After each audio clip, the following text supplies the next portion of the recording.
We're not talking about what it is that you're doing now. This isn't posting twice a week, doing recipe development, doing the social that you're doing. This is a whole new animal, and it's big, and it's so amazingly fun, but it's a bit of a beast. And it's almost like you have to be willing to to go in and with that sense of adventure and passion and ambition and give it all you've got.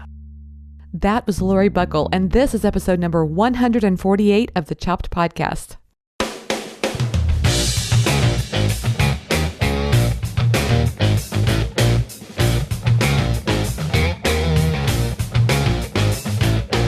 Hey everyone, I'm Marley of the blog Namely Marley. I am your host, and this is the Chopped Podcast. You know, this is the podcast designed for people just like you, bloggers who love food. Every week, my goal is to share with you thoughts, stories, interviews, everything related to food blogging so we can all learn together about what works with food blogging and maybe even a little bit about what doesn't. Okay, let me just take a moment before we get started today just to say how grateful I am for you. I love this podcast platform. I love it because it kind of makes me feel connected with you. If I'm able to interview experts or share with you thoughts and stories that help you along this food blogging journey, well, that just makes my day. And I want you to know, I kind of feel like food blogging is a little bit like the proverbial onion, don't you think? Where you just there's all these layers and you keep peeling them back. And there's also possibly a few tears involved as well. So like I say, if I can be a part of helping you discover those layers and, making that process work for you, that just makes my day. And I feel blessed and honored to do it. Okay, before we get into today's show, if you love the Chop Podcast and you've been wondering, scratching your head, how can I help support the show? I've got a few ideas for you. For example, we always love it when we get reviews from listeners on iTunes or Stitcher. Believe it or not, those reviews really help the show get featured. And that, of course, that helps us get more listeners. So that's really a helpful thing if you can do that. You can also share about the Chopped Podcast with your audience by sharing one of your favorite episodes on social media, or you could encourage other people you know in this industry to listen to the show as well. All these recommendations really mean so much. And you probably know how this feels too. That word of mouth recommendation is just, it's very valuable. Finally, you can now support the show financially with a contribution to Patreon. Just go to patreon.com/chopped podcast and you can help the show with a donation today. One more thing, have you signed up for the Chopped Academy newsletter? If not, you should head over to chopped.academy and scroll down to the bottom of the page and sign up today. Not only will you receive our free download with information from some of our best Chopped Podcast guests on how you can grow your audience, but you'll also be the first to hear about exciting developments coming your way soon. Now, on to the show. Today, we're sharing an expert interview. It's with Laurie Buckle of Cook It Media. We're talking about branding and positioning statements. If you remember back in a previous episode with Megan Hill, she talked about working with a branding firm that really helped her fine-tune and hone in on her mission statement. Ever since I heard Megan talking about this, I have been dreaming about having Laurie on the show to talk about branding and positioning statements for food bloggers. I feel like there's just so many things that's going on in our industry right now for food bloggers that I think this branding and this mission statement kind of theme can really get lost in all the shuffle. So I feel like, we can be so busy with Instagram and with Facebook and, the latest things going on with Google and search engine optimization and photos and video. All of those things are wonderful and important and a big part of what we do here as food bloggers. But then at the same time, there's this personal mission that we're on. I just feel like there's got to be a connection there, that we are more than just kind of, robots. They are just plugging out information. There's this personal connection. And I feel like that branding and mission statement that Megan talked about, I felt so inspired hearing her talk about that. And I realized, that's something I could use as well to help me stay focused on my mission. So I think, think about the days when you're feeling down and frustrated. That mission statement can just draw you back in. And in fact, Megan talked about how she read it every single morning so that she would stay on focus with, what her mission was for her blog. That just sounds so powerful. So I was so inspired to talk with Laurie, and we had a great conversation down to, what it is for a food blogger to have a mission statement. And Laurie has a wonderful background in publishing in food as well. And so I was inspired by this just because even early on in my days as a food blogger, I realized that having a background in publishing would be so helpful. And it was probably the one area I was least credible in. I feel like I've got the background in marketing. I've got a background in business. I've got a background in, creating products even for this company I used to work for. I have a lot of that kind of, even the technical side of things down. I did feel, though, that there was this publishing side that felt, just gosh, what do we do there? How do we make that all happen? And so I feel like having this discussion with Laurie, it was just a well-anticipated discussion and one that I found to be so informative. I love this discussion with Laurie about the ways we can better understand our purpose and let that purpose, serve our brand. I think the more we can stay focused and true to that brand and that mission statement, the more successful we can be in the work that we're doing every single day. I loved this conversation with Laurie. I think you will too. Let's get straight to it. Here's today's feature interview with Laurie Buckle. Hey everyone, I'm happy to have Laurie Buckle with Cook It Media. She's on the show today. Hey Laurie, welcome to the Chopped podcast.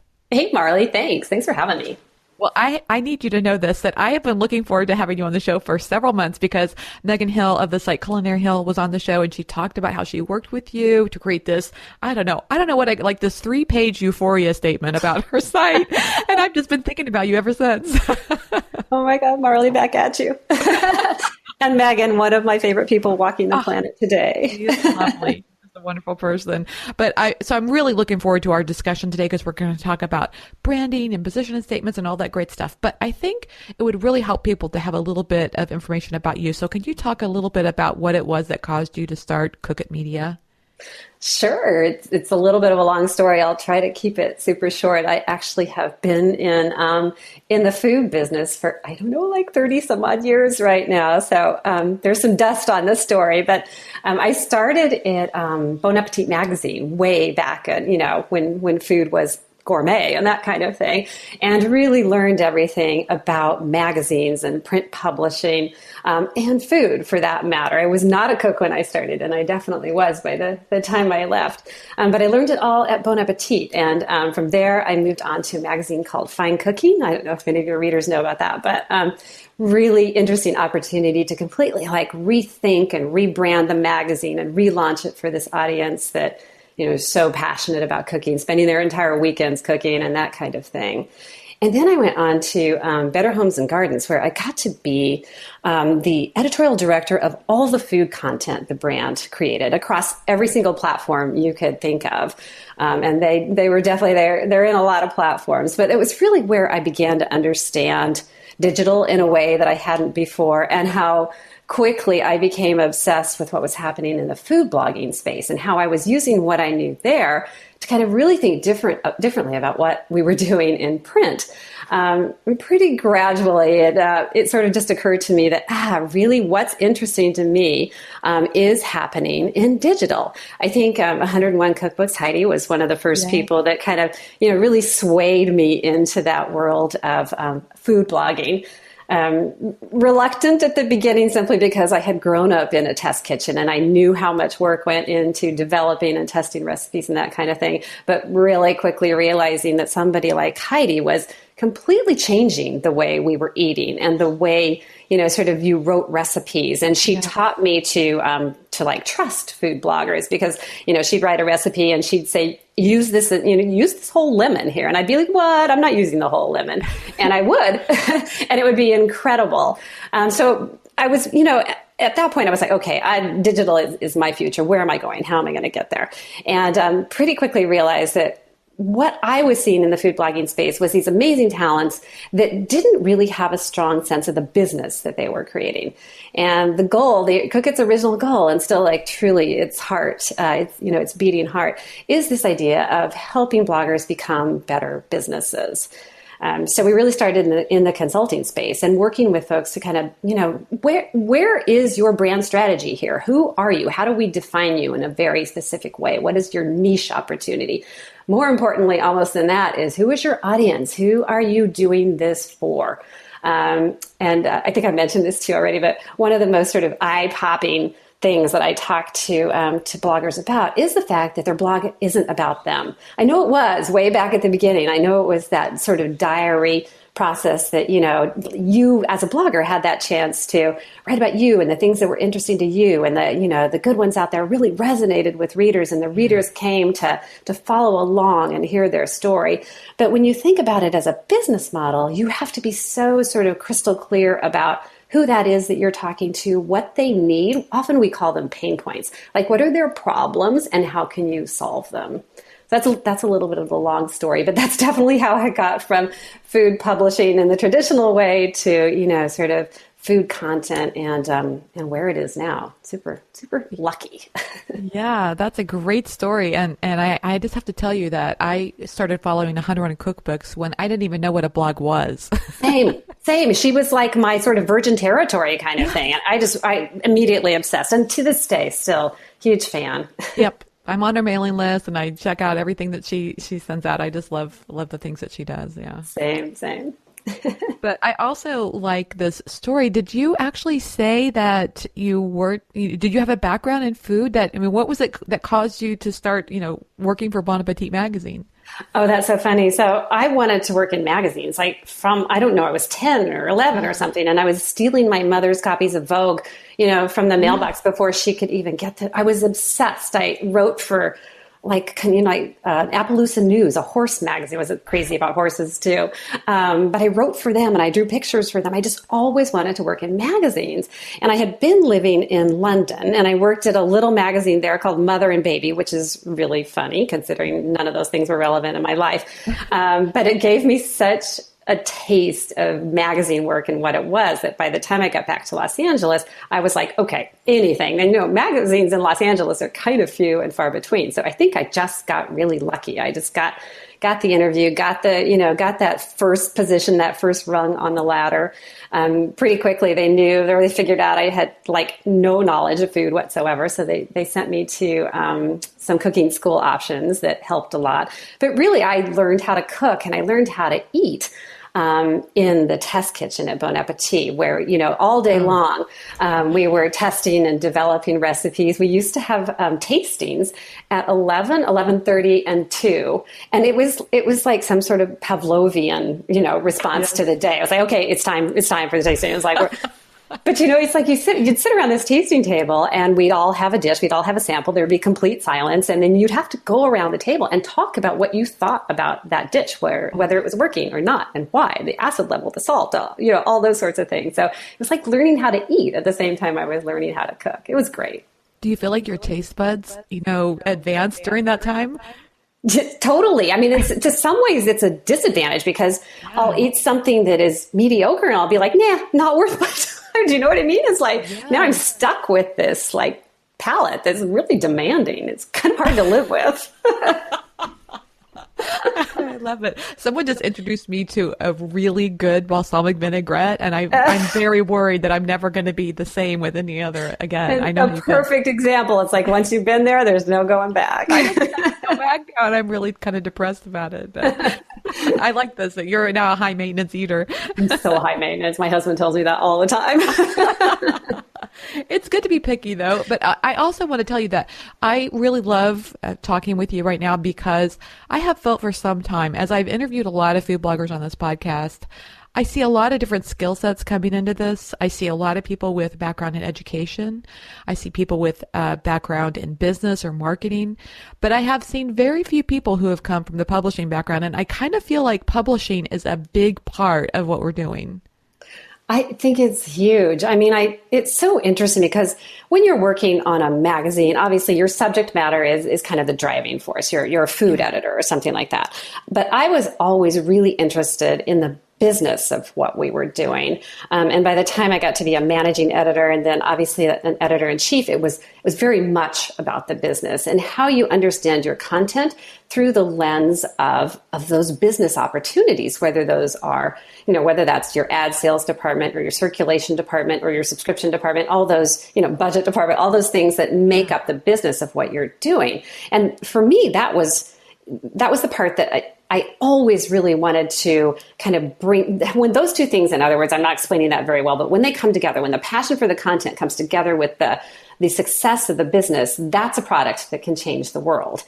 So that you're, as an editor, it's your obligation to constantly be figuring out who your reader is, how that's changing, why, what they want to know, so that you're kind of there before them, so that you're this source of inspiration for them. And before there was all these sorts of tools that we have now in terms of analytics and data and that sort of thing, I would do ridiculous things like stand at a newsstand in an airport and watch somebody pick up my magazine and then ask them about it. Like, what do you think of this magazine? Do you like it? Why? Why did you turn to that page, kind of thing? And it was just, like basically reader research on the fly anytime I could. I always wanted to know. And that was really the sort of foundation for Cook It, was all these people that are so amazing at what they do. Let's take that skill in the content space and let's help them become better businesses. I love that. Okay, so let's talk a little bit about the work that you do with blogs, because at Cook It Media you have a couple of different things that you're doing there. Could you talk a little bit about that? I would love to.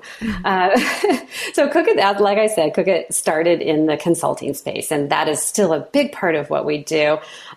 We have products, which makes it a lot easier, I think, for people to understand what consulting is. I often will be talking to someone about their goals, and I'll say to them, I think the place for you to start is in brand consulting. And there'll be a pause, and they'll be like, I can tell, all right, I need to explain this a little bit further. So I'll say, all right, let's think about what we call the consulting intro, which is really it's a short project that we do with somebody. It typically takes about a day of our time. So sometimes we refer to it as a day in branding.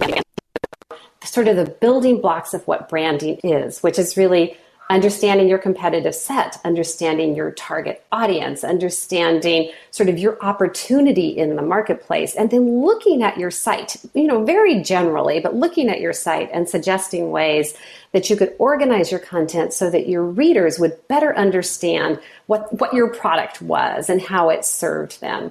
And we managed to get all that done kind of in this, sort of one-step process. And for some people, it's just exactly what they needed. And they're just, great, I have my ticket to ride now. I know where I'm going and I know how I'm going to get there. Other folks will come back and say, this is so fascinating. Now I need you to come with me all the way through it. So we'll go back and we'll really dig into each component of that in a very sort of deep in the trenches way with you, ending up with a plan for your content strategy, for every piece of it, all the way through your site structure, editorial calendars, production calendars, so that at that point we can begin the work with you on refreshing your site or wherever it is that you're planning to go next. And we do that in brand consulting, and we also do it in social media consulting. This is the newer arm of the consulting side of the business, where we actually do the same thing with folks in social, which is obviously without social right now, you're not going anywhere. So it's here's the product that shows you the basics per platform, and here's the one where we go into each platform with you and really strategize how you're going to succeed there, how you're going to meet your goals, and how you're going to find, acquire and own those consumers that you've got there. So that's the one side. That's basically, we call that the brand consulting side.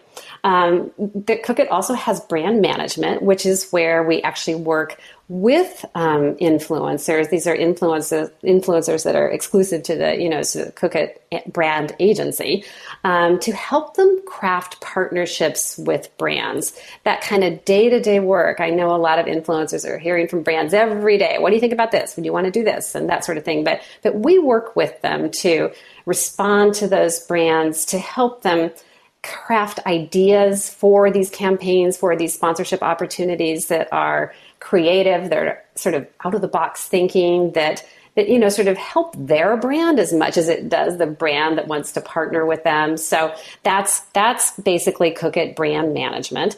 And then the newer arm of Cook It, the third arm, is a content studio. And this obviously goes back to all my time spent in creating content and the publishing side of things, everything from recipe development to food photography to food styling to videography.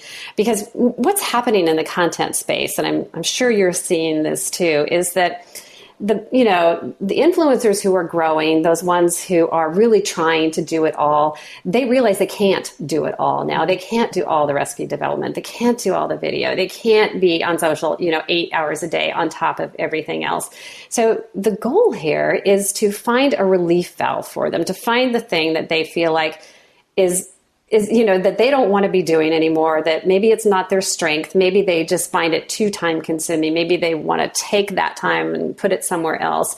So we can help them. We can help them, find a food photographer, for example, who can basically prep and style and prop and shoot the recipe and deliver, that content on a monthly basis. So it's that, for the influencer, it's that chance to be like, okay, I got this part of it. I can stop worrying about that. I can go back to making my brand as big and as amazing as it can be. And it also works on the brand side too, for brands that want to come in and say, hey, we need recipes. We need to own all that content. We need to feature it on our website. And we don't know anything about who do you talk to about recipe development or something. So we're finding that as a content studio, I think it's kind of, it is the future of where we're all going with this, this need for content in the food space in particular.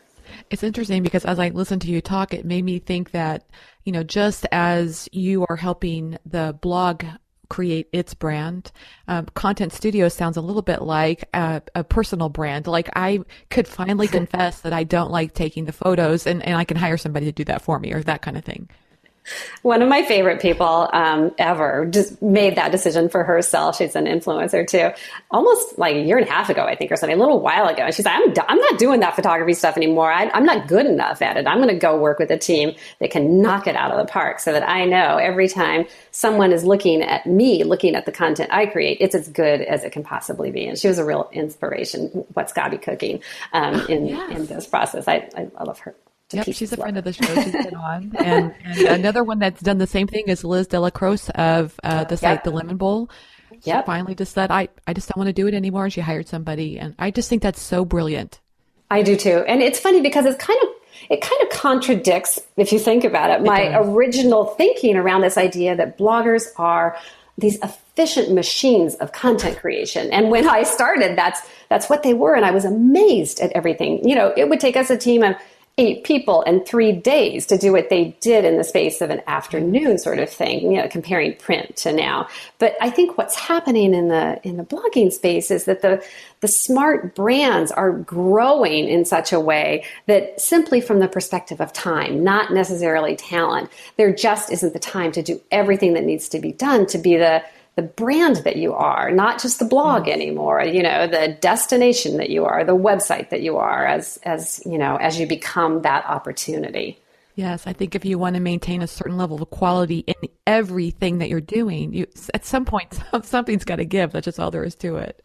Yeah, and we have to sleep too, right? I know. I have just learned about myself that if my computer is on past 9 p.m., I just don't sleep well, so I have to turn it off at a certain point.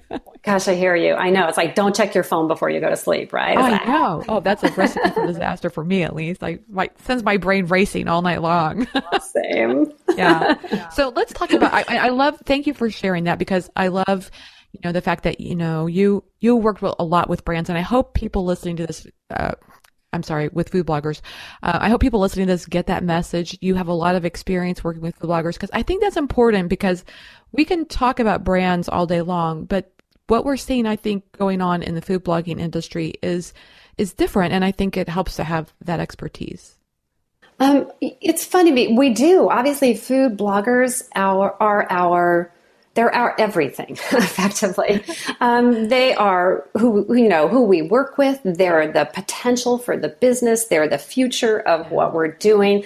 And it's so amazing to be part of the conversation with them because I really think that they are the forward thinkers. And some of them are just, miles ahead of me in terms of understanding where they're going and how they're going to get there. And those are the folks that are really leading the way and helping us all see how we can use all these, how we can use the social platforms as they're changing and that sort of thing, how a blog becomes something much more than a blog when you use it to, in a marketing kind of way. If your product basically becomes bigger than your blog, if you think about it, and you're on there really using your blog to convince people that this is the product of their dreams and that sort of thing, whether it's a meal plan strategy or, anything like that, I'm just watching all this happen and I get to be a part of it and I get to help these folks who have the grand ideas, who really find, sort of their sweet spot in this space, but then how do they think about growing it? They don't have the benefit of, all the time that I spent in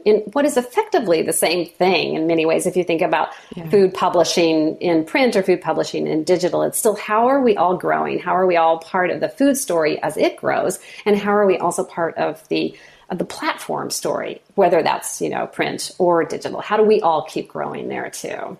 Yes, I love it. Okay, so let's talk about creating a well-defined brand for a food blogger. I just right off the top of my head, I'm just curious if have you kind of got it down to a skill that you can look at a blog and see and determine just by looking at it whether it's got a well-defined branding strategy? I do. It's kind of weird.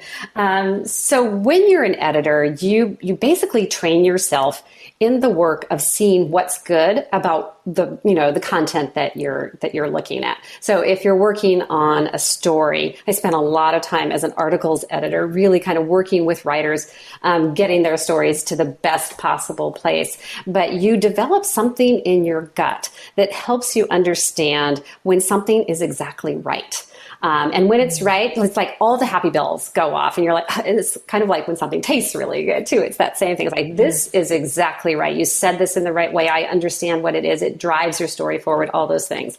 And when something's wrong, when there's this like discord of, but you said this, but you went over here and then you did this kind of thing. It's like step back and create clarity in that concept for me. And it's very much like that in the blogging space. And I think a lot of people have kind of ended up, a lot of folks will say to me, I had no plan when I started out in 2009 or something like that. I just wanted to share my recipes with my family or something like that.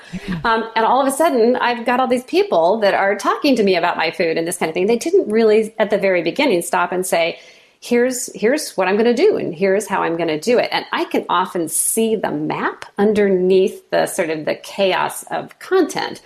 But it also takes, I often tell people that I'm a little bit like an interior decorator. I'm not there to tell you to tear your house down and start all over. I'm there to find out, what do you like? And where is your passion in this? And where is that working for you? And where is it not working? It's like, let's go clean out your closet kind of thing and get rid of that stuff that isn't, you don't wear anymore. And let's find the things that just make you happy when you put them on. I love that. It's a little bit like that book, The Magic of Tidying Up. It is a little bit like, yeah. Yeah. So I like thinking about it that way because I have to confess to you that, when you were talking about branding and positioning statements, I have a little tightness that goes on, and I don't know what that is. I think there's a little bit of fear around this idea of honing in on a positioning statement. Well, I think it's kind of the fear of the unknown, to be honest. It's yes, there's a lot of conversation out there about branding and what it is and your niche and all those things. I hear people talk about this a lot, but I think there's also this the secret conversation that's happening, on private Facebook groups. Yeah. What is it? What is it, you guys? I don't actually know what it is. But the thing is, it's almost like one of those things that's so fundamentally simple. But it's the ability to recognize it that makes it challenging. And it's very hard for someone to do on their own. It almost takes somebody from the outside to say, you know what, if you were to look at your whole brand strategy right now as this kind of large house of rooms, let's go to this room, because over here in this room is where it's all going on. It's where you're at your most comfortable. It's where your audience is finding the most value in you. It's where your growth strategy has potential written all over it. But it's like, otherwise you kind of live in all the rooms of your house and you're sort of, you don't see it for yourself. Oh, it kind of reminds me of that story. I read it at the beginning of some book, and I can't think of the name of the book right now, but I'll leave it in the show notes page. Okay. But basically, the story is of a beggar on the side of the street begging for money every single day, and people walk by, and some ignore, and some give money to the beggar. And then one day, somebody walked by and said, "So what's in the beggar's sitting on a box? So what's in the box that you're sitting on?" And the beggar says, "I have no idea." And then opened up the box, and it's full of gold. So I kind of feel like that's what you're talking about, is that, we may be sitting on this box of gold and we're off, asking everybody else for help in this area or that area. And in reality, it's there. To help us your chair, discover right? it. Yes. Right. And you just don't, that's actually, I don't think I've ever come across somebody where that wasn't true. Anybody in this business is obviously passionate about it. Otherwise, why would you do it, right? Otherwise, it would be way too much work. But if you're that passionate about it, it's kind of like the passion is the box that you're sitting on there, but you're so familiar with it that you kind of just take it for granted that's the key to all of this. It sounds like, it sounds weird when I say it out loud, doesn't it? It sounds kind of like astrology or something, but No.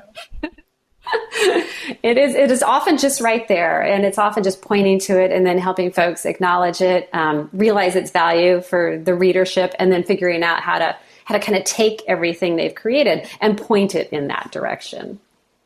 So could you answer the question, actually, for food bloggers, what is a brand? Oh, a brand is, I feel like I should have a very concise, here's exactly what that is. I really think it is this product that you are able to define in such a way that you understand it through the eyes of your reader. Basically, you understand that this is a brand that solves this particular problem. I'm kind of thinking about this in a positioning statement sort of way, because that's one of the places we tend to start in brand strategy is, all right, if we can nail your positioning statement, the rest comes to the party with it. But if you can really understand, who you are, and what it is that you do, and what sort of like, who do you do it for, and why is it important? And those truly are sort of the makeup of a brand. And a brand being very particular about sort of who it is among the competitive set. That's kind of a weird term that we use, but it's understanding who is it out there that's sort of, working in the same space you are and succeeding at it. Because those are effectively your competition. That's, sort of, so if I was at Bon Appetit and my competition was, Food and Wine and Gourmet and, sort of other big food publications, what was going to make us different? How could we stand out in that crowd? So again, understanding who we were, understanding who my audience was, what did they need me for? How was I solving their problems? How was I addressing their pain points? And why is it so resonant? Why is it so important in that group? So what are you doing that has value to it to a degree that it equally stands up there with your competitive set and holds its own? And have you found when you're working with the food bloggers to create this positioning statement, and I think I've heard you say this, that this is really like 101, the very thing that you start out with on a branding journey with a food blog. And do you find that it's like an aha moment, like they go, oh yes, this is what I need, this has really helped me a lot? Almost always. We usually start with a conversation, kind of like the one you and I are just having right now. And we start with, all right, let's hop on the phone here. Let's really talk about you. Let's talk about what you do. Let's talk about the kind of food that you cook. Let's talk about who you think your audience is and why. Let's talk about who you think your competition is. And let's just have this conversation so that I can really get to know you. And pretty quickly within that, things become clear that weren't even necessarily on somebody's radar in terms of understanding what their brand was, basically. They thought it was one thing, and then they completely ignored the fact that there was this whole other element that all of a sudden had great value to them, and they just hadn't looked at it that way. Yeah, I really like this conversation just because just hearing you say these things, just hearing you talk about it makes it feel doable. Whereas I think if I'm sitting at my computer and I'm thinking about the people I'm competing with or whatever, I don't know. It's like I want to put my hands over my ears and go, ah. I don't want to think about it that way, but I think I could see the value in going through that process. Yeah, I often say to folks that, like a strong brand strategy, it really creates calm among all the chaos of everything. It's like you wake up in the morning, and I think I heard Megan say this too. It made me so happy.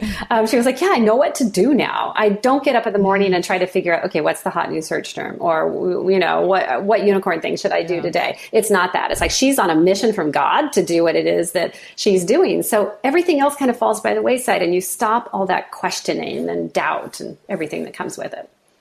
Yeah, and that's so good because, like I could find myself on Pinterest and then I see somebody's created, the whole hot new thing is chocolate and mint. And then I think, okay, now I got to go make something chocolate and mint. But that wasn't what on my agenda, and so my whole day is just thrown on that. I mean, in other words, I think what I'm hearing you say is like, Yeah. and I thought of this when I listened to Megan talk, is like when you have your position statement and your mission and you know what that is, you're just kind of confident in what you're doing rather than kind of like a pinball going from one thing to the next. Exactly. And it's not that you're not aware of what's happening out there. I mean, obviously that's a big part of what we do too, is we're constantly trying to figure out where is the interest moving, but it isn't the interest among bloggers. It's the interest among readers. What are they interested in? And there's some of that that's predictable, like as we're moving into what we call Q4, this last part of the year where food really becomes the topic on everyone's mind, my favorite part of the year. And, it's like everyone is going to be talking about Thanksgiving already. They're probably talking about it. And it's the biggest food day of the year. And as a blogger, there's so much opportunity to think about your role in that conversation and what, who you get to be and the value of the content you create for folks there. But then there are other, surprises over the course of the year that people definitely want to stay on top of because there are trends that have value to them. As an editor, editors have this rule. I don't know, maybe others will write in and tell me I'm crazy, but it's the rule of three. I was talking to somebody about this the other day. I was like, okay, I hear something once and I'm like, that's interesting. I didn't know about this. Actually, I think my example the other day was the Heston Q. I don't know if you've heard about this thing. It's basically a new pot that cooks on an induction burner and it all comes together. I think we were talking to somebody about it in terms of a giveaway or something like that, but it's expensive. It's like $500. And so somebody mentioned it in terms of a giveaway. And then somebody else mentioned it. And then I read about it somewhere. I'm like, oh, okay, rule of three. It's the next Instapot. Wow. So it's things like that where you're always watching and trying to gauge whether or not your audience is ready for the trend. We tell this story at Fine Cooking where we did this huge story on hand pies before the hand pie trend really took off. And it was fine. Like readers were like, oh, okay, this is great. And I think 18 months later, it was kind of like that content on our website as opposed to in the magazine took off like wildfire because at that point there was more of a swell of interest in the idea and what these things were and all their funny names and stuff. And, at that point in time, I was there way too early and it wasn't good planning on my part, but that's how you learn. That's true. And I hear this time and time again, and I think it's something I always have to remind myself of at least, and that is to not be afraid to experiment. Exactly. Yes, and when you have a loyal audience, they tend to love that about you too. They tend to sort of be very supportive of trying this or trying that, and they'll also tell you when they didn't think that was such a good idea. I also love what you just said about, if I'm forward thinking and looking to the fact that Thanksgiving is coming around the corner, what can I do to be a part of the conversation that's going on? Talk about a really good brand, I don't know, like editorial planning, I guess, at that point. Exactly.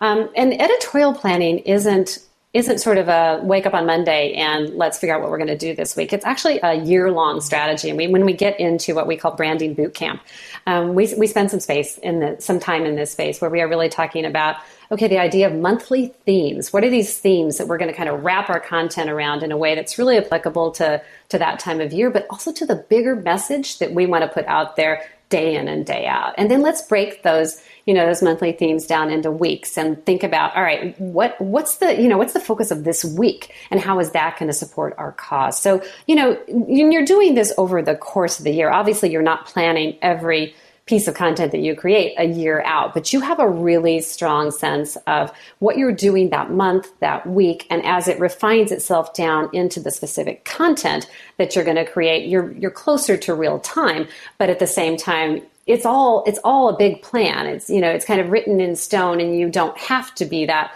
that person who's coming up with it all new again and again. That's too much work to do that. Much better to be very strategic about your content.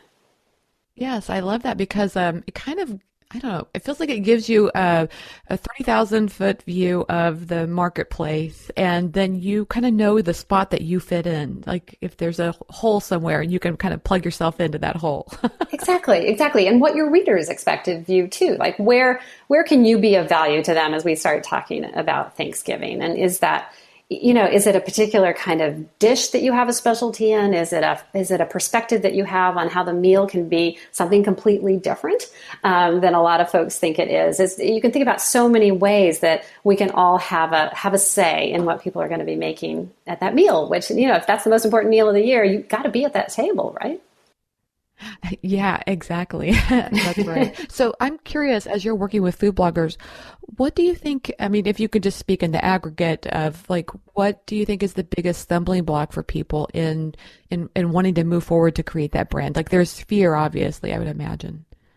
There's fear, definitely. I think there's also this sense of, but wait, I thought I was, I think there's some resistance to it too, because I thought I was doing this right. I have a big following. I have been successful, but the question that brought them to us was, why am I not growing? Why have I stagnated here in the conversation, and what can I do about it? So sometimes I think folks are also, but wait. And then it's more of that, all right, well, just come look through this window with me, and then this one, and let's look at these opportunities and think about which of those feels really true to you and how it's an expansion of the growth that you've already created. Obviously, we're always keen to support what someone has coming into one of these conversations, but where did it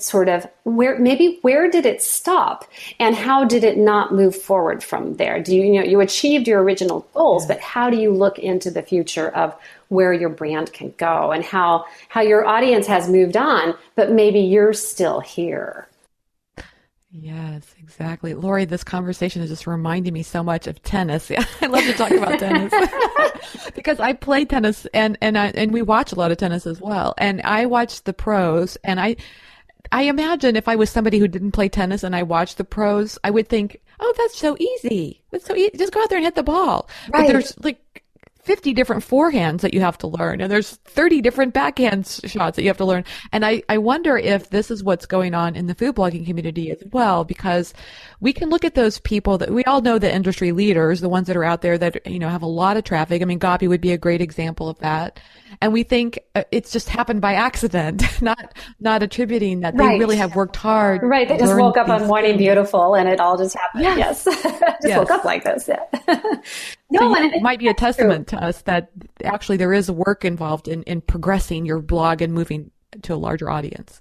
Oh, goodness, because it's so funny you say that, because I often have this conversation with folks where I really want to be clear about the fact that there is a lot of work in this, that what we are talking about sounds sort of great. I can do that. Mm-hmm. And here's my strategy. And now I understand this and this, and I understand this piece. And I'll have to basically pause and say, but I want you to realize that we're not talking about what it is that you're doing now. This isn't posting twice a week, doing recipe development, doing the social that you're doing. This is a whole new animal, and it's big, and it's so amazingly fun, but it's a bit of a beast. And it's almost like you have to be willing to go in and with that sense of adventure and passion and ambition and give it all you've got, kind of thing, because that's truly, it's like tennis, right? It's like, if you're not on your game, you're probably not going to win that day. And to win every day is really the opportunity and the obligation to your brand. Oh, yes. And I actually have another. No, it doesn't. And in fact, I have another story to illustrate that, and it has to do with tennis as well. So my husband and I were out hitting last night, and there was a woman next to us with a ball machine, and she had the worst form. I mean, the worst form, but she was hitting it over and over and over with this ball machine. And I just thought, wow, what an example of, like, you can do something a lot and do it wrong and it doesn't help you. So when you said that, I just had bells going off in my mind. Like, yes, like it is hard to learn to do it the right way. It kind of slows you down a little bit. And then once you get the right form and you're practicing the right form, that's, I think, when things can really move forward. I completely agree. And that is the foundation of your brand, is the right form effectively. Yes. But then there's this sort of also there's this changing landscape that we live in, which is one of the things that I truly love about digital. I mean, print was always changing in its own way, obviously at a dinosaur pace as compared to what happens in digital. And that sense of it always being new, that the opportunity, especially in social, especially in video and all those things that everyone is, trying to find their way around right now, it's constantly new and constantly different. So you get to be a player, basically. Like what you do may change the way we think about how we're going to do that going forward. And I love that part of it. Yes, it's very exciting, and I can't even imagine being in your shoes and working with food bloggers and helping them tap into that and see that. It's got to be very exciting. Very exciting every day. So lucky. Yes. And now, we talked a little bit about your own personal development, and I read some of the materials on your site as well. And I know that you talk about, that we're really trying to tap into what our audience wants, but we also have to tap it, I think, into our own personal skills. Is that kind of all combined in the brand management as well? Yes. And it really is. I mean, your business, the assumption is that you have a passion, like we were saying, like you have a passion for your business, and finding that at the core of everything you do is where I think that's kind of the wings. Do you know what I mean? That's the wings of your brand is this passion that you have, and where you feel like you can really say something, do something that's going to make a difference for people. And that's always with you. That's the thing that you wear all the time that basically enables you to do everything else, because the rest of it is really about creating the business model that enables you to do what it is that you do for the community that you do it for. So from there, it very much becomes about the business as compared to just about, the passion part of it. I don't know if that answers your question, though. Yeah, I think it gets there. I think it kind of comes from what we were talking about before, where if you know your own personal skills, kind of like your own personal branding as you're growing into this, moving your blog to another level. Excuse me. I think then you know those things that you're going to hire out versus the things that you're going to do yourself, and like you say, creating that business model for how your blog is going to actually be financially successful too. Exactly. Financially successful, really resonant with your readers, really, really sort of a perspective on the future and your sort of message as we move through all the seasons of the year and life and that kind of thing, and how your story continues to really resonate. It's establishing that opportunity and constantly fine-tuning it. Again, building the business side of your brand and how all that's going to work, where the financial opportunities are, because when we talk about multiple platform, we spend a lot of time with folks in that space. How do you really think about your revenue opportunities across all these platforms that you work in? So I think in many ways it makes what the blogger is doing so much bigger, but filled with so much more potential too. It's also, just hearing you talk, it makes me think that there's also some danger there too. I say danger like with quotes around, because you talked about publishing, print publishing, and referred to it as kind of a dinosaur. But back in its time, but compared to digital, but digital kind of can be dangerous, right? Because it is so much easier to just run with something new. I think it almost seems to me like it requires even more of a mindset towards a brand and some consistency there. I think that's true. And I think it can be sort of the opposite of how people think sometimes. It's like we were talking about how you got to get up in the morning and figure out, what's big in search today and how are you going to create something with chocolate and mint or whatever, because that is not a growth strategy. That's reactive as opposed to proactive. And it's really about, building a proactive business that really, you've got the road defined before you even get up in the morning. So it's really clear to you, sort of what your mission is and how you're going to achieve it day in and day out. And it keeps you away from that, oh, I got to do this. I got to go do this. Oh, look, so-and-so did this. That means I have to go. It kind of gives you those blinders that you need, that at the same time you take off when you're sort of looking at the big picture, looking at, sort of what your competition is doing, understanding that, and then filtering it all through the lens that is really yours and yours alone.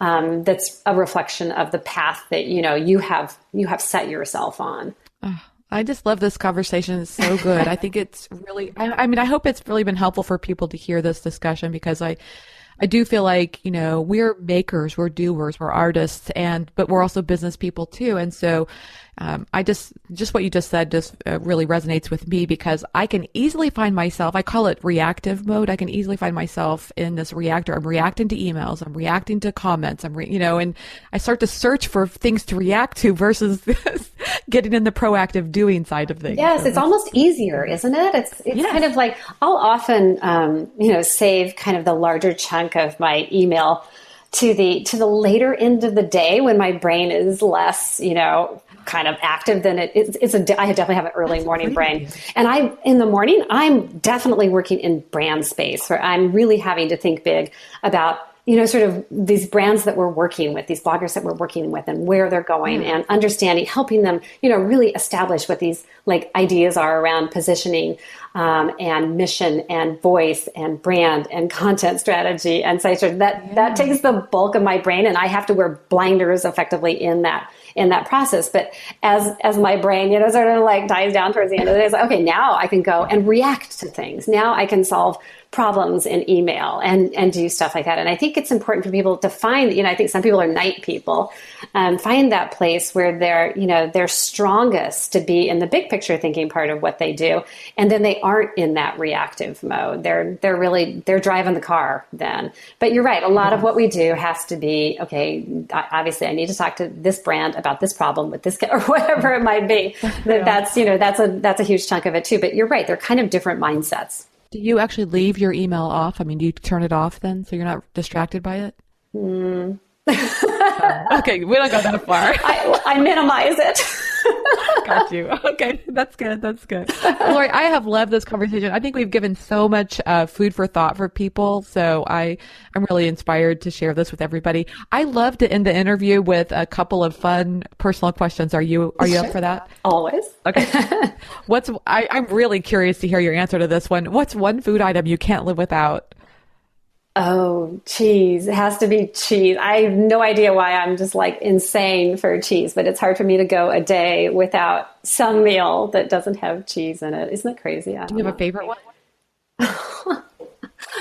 Oh, gosh. You're embarrassed? Do. It's so funny because I'm a huge fan of this company called Bellwether Farms, who we're also working with right now. I'm so excited to be working with them because we're able to help them grow their brand too. But they make just the most amazing ricotta I think I've ever had on the planet, and I came across it years before we started working together. The reason we started working together was because I was eating their ricotta for lunch, and I'm sitting there thinking, I love these people so much, I can't stand it. And I linked in with the cheesemaker, and it just kind of went on from there. But it was just it is truly an incredible product. And now that Ralph's, I'm in California, one of our main grocery stores is Ralph's. They have a Murray's sort of section of the grocery store now where they sell, I don't know if you guys know Murray's from New York, which is probably the most amazing cheese shop in the world. But now Murray's is come to my local Ralph's, and they carry Bellwether Farms cheeses. So yes. So I'm just curious. I'm obviously I'm vegan, so I don't eat cheese anymore anyway. But even when I did, I can't imagine just sitting and eating ricotta. You eat it with a cracker. What do you do? Oh, I do all these crazy things with it. So the cool thing about ricotta is it goes sweet or savory. So if I'm doing if I'm having lunch, and I'll mix it with herbs and salt and pepper and lemon, sometimes a little olive oil, and I'll use it like a spread on toast and put nectarines and thyme on top or something like that. It just kind of does all these crazy good things. Yes. It's more than just lasagna, huh? Oh, way more than lasagna. Yeah.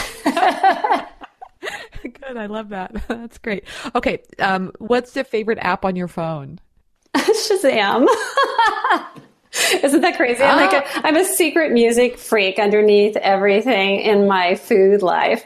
And I'm constantly trying to figure out what's new and what I'm hearing and checking in with everybody I know. My kids are so great for that. But I'm in stores or I'm in the grocery, wherever it is, I might always hear like, what is that song? Who is that? Yes, I'm constantly Shazamming my way around the world. Have you ever had times where you can't get the song and it just drives you crazy? Crazy. Like I will literally go up to the person at the counter and say, I need you to tell me who this song is. Yes, I listen. Did you ever, I don't know, do you have Netflix at all? Yeah. That show, I think it's Frankie and Grace or Grace and Frankie. Yes. I think I watched the first one. They have a different song at the end of every episode, and they're usually kind of cool songs, so I really enjoyed that. Oh, yeah, I Shazam TV all the time, too. Commercials. Yes. It's really funny. Everybody laughs at me. Oh, Mom, are you Shazamming again? It's like, I'm trying to hold my phone up by the corner of the store with a speaker in it. And yeah, I am. And the cool thing is it keeps the list of the songs you Shazammed. I can't even say it. You Shazammed. So I love that. And now I can play my Shazam tracks on my Sonos system. It's the coolest. Yeah. You know, it's funny. I never thought of Shazam as a favorite app like that, but I think I'm going to have to put it up on my list now. Ridiculous, right? Yes. Yes. Okay. Do you have any time for TV at all? And if you do, what's your favorite show? Oh, gosh, I'm so not a TV watcher. Isn't that weird? I've been watching some with the help of kids who are like, you got to try this, you got to try this. I've been watching This Is Us because I think that's lovely. But I'm truly not a TV watcher. I'm a movie watcher. And I'm not very good at sitting either. You can probably tell that by talking to me. It's like, yeah, I sit at work and that kind of thing. But other than that, if I'm at home, I tend to not be sitting. I'll sit and watch a movie because that will be captivating to me. But I rarely just sit and watch TV. Can you tell me about a recent movie that you watched that you liked? Oh my God. On Friday night, we watched The Rainmaker, which is this old, like from the 90s, Danny DeVito, trying to remember who else was in it. It was a really interesting cast. It was a Grisham novel, and my husband and I are always trying to figure out, okay, who gets to pick the movie kind of thing. It was one of his picks, and I was like, oh, I'll probably last about 10 minutes of that. I think I sat there for 2.5 hours. It was just really well done. It's like one of those, like, how did I miss this movie before? Yes, I love movies really like cute that. little movie. Yes. That's good. I admire people who like movies and it's easy to kind of get addicted to a short little TV show, but you're right. If somebody can hold your attention over 2 hours, that's impressive. Yeah, that's a winner for me, definitely. Yes. Okay. How can people find you online? Oh, we are at cookit-media.com. We can find us there. There's a page at the end of our website where you can email us. Our phone numbers are on there. Our silly pictures are on there. We're all there, and we really, we so value the people that reach out to us. It's kind of hard to describe that sometimes, but what we do in that space is really, of all the things that we do, across the company, across the management agency, and across the content studio, it's this working with these folks who have so much potential that sort of really lights our fire. So we always look forward to hearing from you, and we try to get back as quickly as we can. But that's great. Yeah, please come and find us. Oh, Laurie, thanks so much for taking the time to talk with me. I had a really great time. Oh, Marley, it was so nice to talk to you. Thank you. Thanks to Laurie Buckle for being my guest on today's episode of the Chopped Podcast. Be sure to sign up today for the Chopped Academy newsletter by going to chopped.academy and scrolling to the bottom of the page and subscribing. That way you'll be one of the first to know when exciting things like our new courses are coming available. While you're there, click on podcast and then click on support the show, and you'll be directed to our Patreon page where you can help support the Chopped Podcast for the price of, a cup of coffee a month. Thanks to everyone for your support of the Chopped Podcast. Your reviews on iTunes and Stitcher make such a big difference. It only takes a few seconds of your time, and it means so much. We also appreciate your reviews on social media as well. Please keep spreading the word. You inspire me, and I hope today's show was helpful and inspirational to you as well. Now go forth and be your best you.